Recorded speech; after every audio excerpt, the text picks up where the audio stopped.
Movie House Cinemas, proud sponsors of Conversations with Gerry Kelly. Treat yourself to a movie. Relax in VIP recliner seating without the VIP price tag. At Cityside, Glengormley, Mackara and Coleraine. Enjoy the show.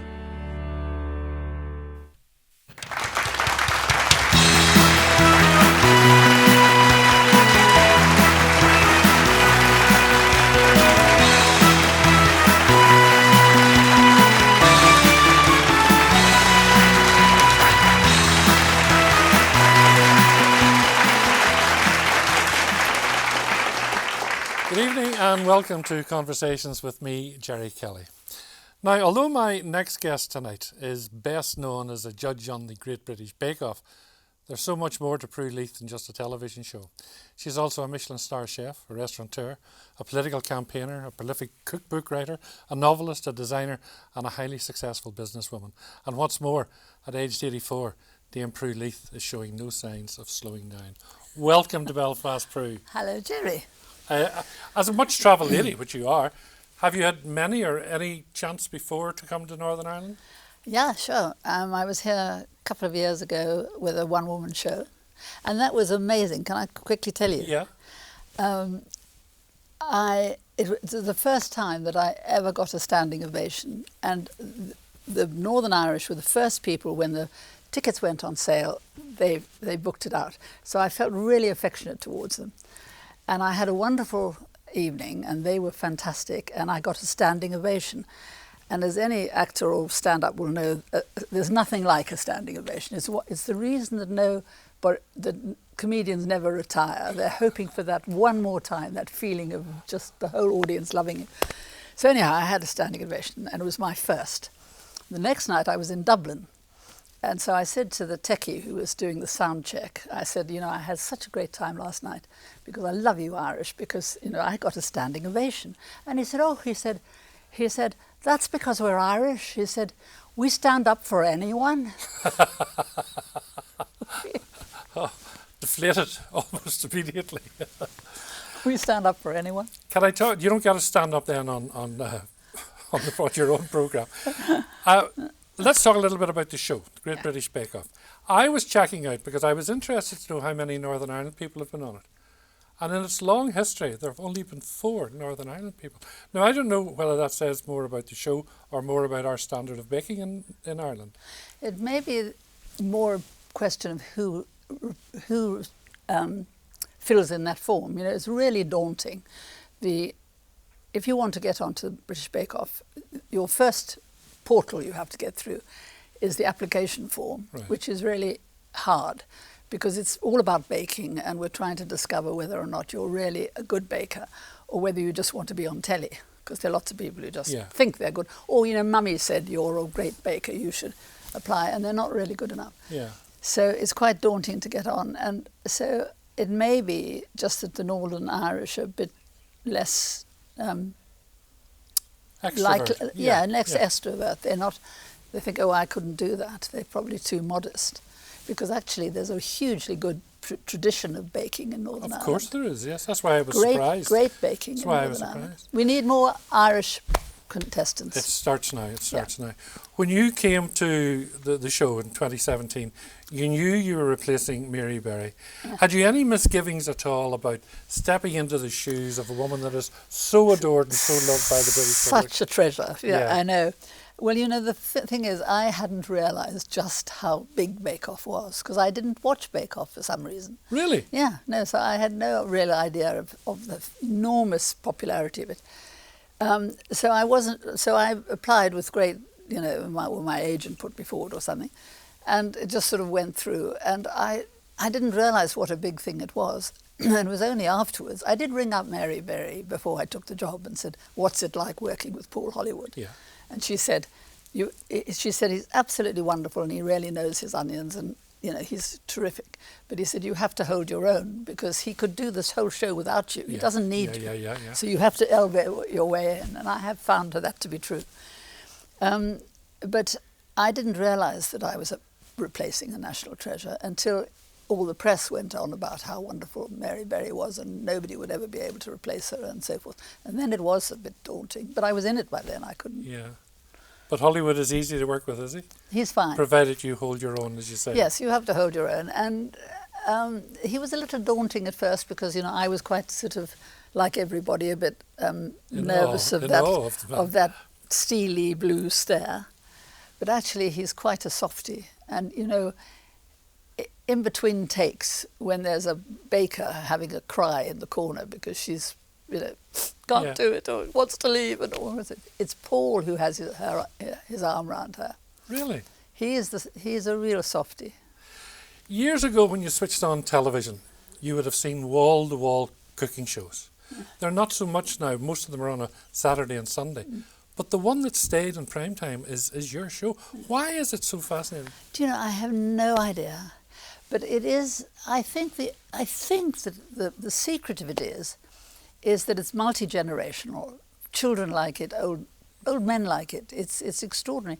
And when they started Bake Off 17 years ago, they had no idea. They thought it would be a niche program in the middle of the afternoon for women stuck at home who liked baking, and the kind of country wife who likes to enter her sponge cake at the local fete. That was the audience they thought they were going for. And then they suddenly discovered that children were watching it and old people were watching it and men were watching it. And so it moved to prime time. And it's just gone on. I mean, it is, I have no idea. I think it's because it's safe and people know what they're going to get. Nobody's going to be horrible to anybody. Yeah. And that's comforting. And it's like a big warm duvet. You know, it's comforting. And you've taken that duvet across the Atlantic because it's now big in American television. And they love it because it's not the kind of American competition they're used to. And you and Paul do it over there. Yeah, we do, yeah. I bet you they don't know what a spotted dick is in America. I bet they'd love to know. No, but they are also really impressed because when I got the American job, I thought, oh my God, I looked at a few American competitions and they were all so aggressive and all the competitors were dissing each other and sabotaging each other and just horrible. And I thought, oh, they'll never be any good in the tent because they don't understand, you know. But actually they all watch British Bake Off. And so every competitor who arrives knows perfectly well that that's the vibe. And they just sink into it and they're just like the British. They help each other, they're polite, they're funny. So what kind of things do you ask them to do? Because you'll not be asking them to do a spotted dick. Well, we might, just out of sheer malice. No, we do ask them to do some British things, but we also ask them to do quite a lot of American things, just because it's interesting for both nations. I mean, last year we had an American cheesecake, which is a baked one, you know, sort of New York Jewish type cheesecake, which is quite solid and got sultanas in it. And, it's absolutely delicious, which is quite different from a sort of other American cheesecake, which is very moussey and soft. Yes. So it is quite interesting that New York should be so different from Boston. Oh, really? There's even a difference in the different areas. Where did this fascination for food start? Because you were born in South Africa. You came to London, and I know you went to the London Cordon Bleu School. Yeah, I did. And at that time, you started up your own business at age 20. What were you doing? What was the business then? Well, the first business I tried to start was a complete failure. Because my mother was an actress, and so I knew the theatre quite well, and I loved the theatre. So my first idea, when I was in a bedsitter, trying to cook for anybody who'd pay me, really, I thought I would make little beautiful gourmet picnic trays for actors in their dressing rooms between the matinee and the evening show. Yes. I thought this would be a great idea. And, I got lots of orders because the actors loved the idea. But it was a complete failure because I would turn up at a theatre with a stack of trays and the theatre would be dark because the thing would have flopped and there'd be absolutely nobody there. You're left with all this? But the real thing that killed it was the doorman, the stage doorman, who are your entry to any actor in a dressing room. They wanted a cut on every single... Really? They had to have, the bribe to get past the door.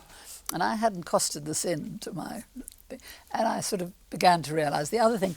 I hadn't realised that matinees are not always on. I thought they were always on Wednesday and Saturday. They're not. So I didn't do my research, and so the whole thing collapsed. So when did it start to work then? What started to work was I was doing at the same time, I was doing people's dinner parties and trying to get contracts to do business lunches for city people. And I got a lot of those in the end. And so, I just gradually built up a catering business. And my catering business was the first business. And then sort of 8 years later, I opened a restaurant. A Michelin star restaurant eventually. Well, eventually. It took a long time. Yeah, okay, but you got there to Michelin. But I got there. Like looking back at the 60s and my memory of food in the 60s, it wasn't very exciting, was it? No, but that was such an opportunity. You only had to be half good and you would be very popular. So what were you doing that made you stand out? Well, when I opened the restaurant, I think we got a lot of publicity that we didn't really deserve, just because I was the first woman to have a very posh, serious restaurant in London. And so I got more publicity than I deserved. But it was different because we had... everything was fresh. We didn't have a freezer, for example. In those days, frozen food was the thing. It was still quite new. It was only really became popular in the 50s. So, and most restaurants, they only did 2 vegetables, and they would be tinned celery hearts and tinned asparagus. Those were the sort of. But I had all fresh stuff. And I had all English cheeses. Nobody else did that. And I wrote the menu in English. Posh restaurants always wrote the menu in French, which seemed to be completely crazy. My kitchen staff didn't speak French. I didn't speak, well, I spoke quite good French then because I'd spent 2 years in France. But so, it seemed crazy. So we were a little bit different, and we stayed open as long as people wanted us to. Yeah. We didn't have a closing time. We didn't have a dress code. Actors and pop stars loved the fact that we had no dress code. They could come straight from the theatre in jeans or whatever. Did the Beatles come at one stage? The Beatles came. They ordered a fry-up. We had this really gastronomic 4-course meal, which was very expensive, and they just wanted a fry-up. Brilliant. And did you cook them with the fry-up? fry-up? Of course I did. And Ringo said, and don't put any green stuff on it. He said, I'm sick of chefs putting green stuff on my food. He said, one day I'll get it on ice cream. And actually he was right. We all put, and we still do, if you put a bit of something green, it lifts the colour. Yes. Yeah. Is it still about, is there a snobbery in that sort of fine dining? Of course there is. And a lot of it is sort of one-upmanship. Yeah. But there's also, I've recently done all sorts of funny things. Like I've been judging the Uber Eats Restaurant of the Year. Yeah. And when they first asked me, I thought, look, I'm not going to do that. It'll be all burgers and hot dogs, and it'll be really boring. Actually, it's been such a revelation because ordinary people are eating such interesting food now. There's a lot of those companies who do really well with delivered food because they can't afford a restaurant. They're doing it from a stall or a shed in the back garden sort of thing. They're immigrants, so they have such good and wonderful. They're bringing their so they're customs. Syrian and Turkish and African and they do fantastic jerk chicken and jerk a lot of spicy food, and it's just so interesting. So, and that's not one-upmanship or snobbishness. It's just that the British are beginning to realise that there's more food than European. Beaten to veg. Mm. That's reflected in your book. Mm-hmm. And I love the title of the book, Life's Too Short to Stuff a Mushroom. It's a good When title. did you realise that life's too short to stuff a mushroom? Well, I'd been realising, my previous book to this was called Bliss on Toast, yes. And it was just stuff on toast. And it was hugely successful. And I think the reason was that people loved the idea that you could just do something very simple and easy and just on toast, and it would be absolutely delicious and would still be good food. And so I thought I should expand on that and do really good food that was still made out of proper ingredients and cooked from scratch, but sort of quick and easy. And I love the title because it was Shirley Conran who said, "Life's too short to stuff a mushroom." Shirley Conran was a sort of 60s, 70s amazing woman who I hugely admired. She was very colourful. She dressed eccentrically and wonderfully. And she was totally outspoken. And she wrote a bestseller called Superwoman. And basically what she was saying to women, which needed saying at the time, is, look, stop trying to be a domestic goddess. Yeah. You can't do it all. You're not managing to do it all, but that's fine. What you do is fine. And she said some wonderful things, like she'd say, first things first, and next things never. Very good. Isn't that good? Next things never. But that pressure's still about, because people do want to be perfect. Television and all, 'cause it has to be the perfect Christmas. Yeah. It has to be the perfect Christmas dinner. It has to be that you bump that in your book, don't you? It doesn't have to be perfect. No, it doesn't. And it also doesn't have to take you forever. I mean, I hate the idea of... I've occasionally found myself in that situation where you're stuck in the kitchen. There are lots of people out there. They're all having fun and drinking. Mm-hmm. And you're slaving away and nobody's thinking about you. Nobody's brought you a drink. And anyway, you shouldn't be alone in the kitchen struggling. Yeah. So I'm very keen on people organising things so that they are part of the party, that they're not the slave. And if there is slavery to be done, everybody else has to get roped. Everybody sleeps. Everybody gets roped in. The thing I love about this book, and I think it's brand new, you have a QR code at each of your recipes. Yeah. So if you scan the QR code, you will actually see you making that particular recipe. Or the QR codes are mostly about hacks, techniques, how to do something. Right. Because it started with, I was trying to describe, first of all, let me go back a bit. One of the things I realised that is stopping people cooking is that they don't have the basic techniques, because nobody learns cooking at school anymore. Everybody's out at work. Mum's out at work. Dad probably never cooked, or if he does, he's also out at work. So nobody's teaching children how to cook, or very few. And so I thought, first of all, if you just know how to chop an onion, you'll enjoy doing it for a start, because it'll be very quick and easy. And you'll do it faster, and you can do lots of them at once and freeze them, So I just wanted to explain how to chop an onion. And I found myself describing how to chop an onion, and to describe it takes forever. And you lose the will to live reading through all that, and then you turn the onion to the right, and then you do parallel line. I thought, nobody's going to do this. And then I thought, this is crazy. Kids look on YouTube now to find out how to do anything. Of course. And we all just pick up our phones when we want a new recipe. So what we need is QR codes. So I just said to the publisher, I want to have QR codes on each page. That's so clever. And they said, and my publisher said, I don't see why not. And then I had a sort of anxious year, thinking somebody else will have thought of this, and somebody will come out with a book without with QR codes, and I will not be the first. So this is the first. This is the first time it's done. It is the first. It is fabulous. You talked earlier about the Lady Conran being so colourful. Yeah. My goodness. Well, I like a bit of vulgar. Oh, you like a bit of colour. I like a bit of vulgar colour. It's not vulgar, it's fantastic. No, but you know Is this a South African thing, I wonder? Well, I think there's something to do with that. I love South African colours. I've always liked sort of bright decor and everything. But partly it's because I'm married to an ex clothes designer, fashion designer, and he is very keen on colour, and so that's helped a lot. And we've been together about 14 years now, 13 years. So he has pushed me more and more. Sometimes I say, shall I wear these earrings? And he says, no, the bigger ones. And he always pushes me a little bit further. And so that's been part of it. But part of it is that I'm just getting older, and as you get older, I think, you need more colour. It upsets me when women say to me, and they often do, I used to wear red, but since I turned 50 or 60 or something, I just don't think it's appropriate. I shouldn't wear it.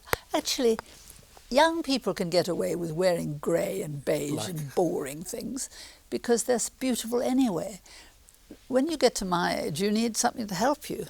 So a bit of colour is the answer. How many pairs of glasses do you have? You put Specsavers to shame, you would. Yeah. How many Pairs glasses of would you specs have? we've got. Would you know? No, I do know, because the range actually is 75 pairs, but I have about 20 of them. And you know, I mean, I can't say that they sell as well as Ray-Bans, but they do sell quite well, so I'm quite pleased with them. And is the jewellery all very expensive? Is it all? No, it's not very expensive. This is part of my new range, which is good and vulgar. I like the colours.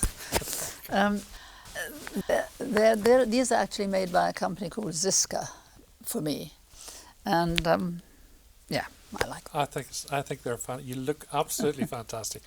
As I said, and you don't make any bones about it, you are 84. Does age? I'm nearly 85. In February I'll be 85.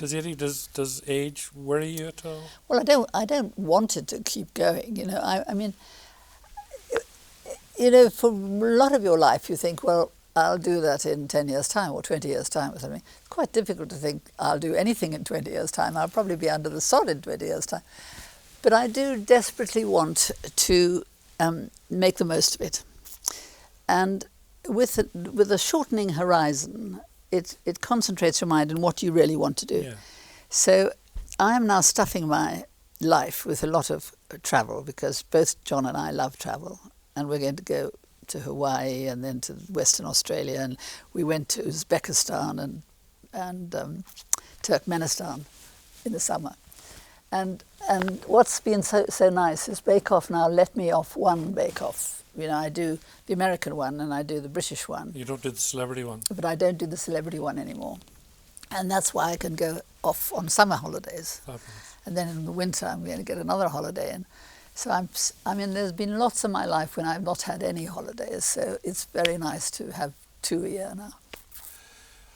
Looking back when you were a young girl in South Africa, could you have imagined, because at the start of those first 20 years, you'd no idea what you wanted to do, had you? No, I hadn't. I had a go at pretty well everything. Yeah, everything. I Try did. everything once. I did. You did. Well, I started thinking I'd be an actress because my mother was an actress. Yes. And then I thought, then I wasn't any good at that, so I thought, well, I still want to work in the theatre, so I'll be an artist and I'll do scenery design. And then actually it was quite funny because the guy who was the head of the art school, he came and stood behind me in the life class, and I could feel this presence breathing down my neck while I was drawing. And then he said, "What are you doing in my art school?" And I said, "I want to be to learn to draw." And he said, "I'd give it up now if I was you." He said, "You have no talent." Oh, really?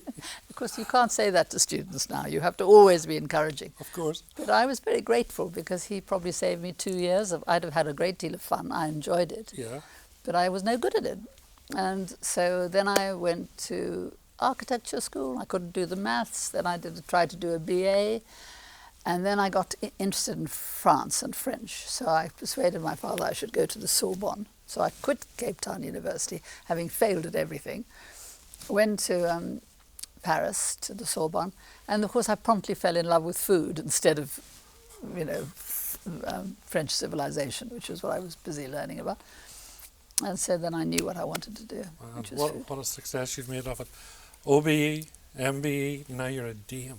Today, but it was funny, isn't it? Do you use it? Do you use the title? I don't really. Well, I do. I have it on my paper and stuff, and I'm very proud of it. But I can't quite bring myself to say I'm Dame Prue. And also the very word Dame is slightly funny, isn't it? It's either pantomime Dame or American Dame, or it's there's nothing like a Dame. Well, in this case, there's absolutely nothing like Dame Prue Leith. Thank you. I loved spending time in your company. Thanks so much for coming over. Well, thank you. That was such fun. Thank you, Dame Prue. Thank you.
For 35 years, we have shared unforgettable stories on the big screen with you. From first dates to family nights, from blockbusters to indie gems, you've been with us every step of the way. The past was magic. The future, even brighter. Thanks for being part of our story. See you at the movies.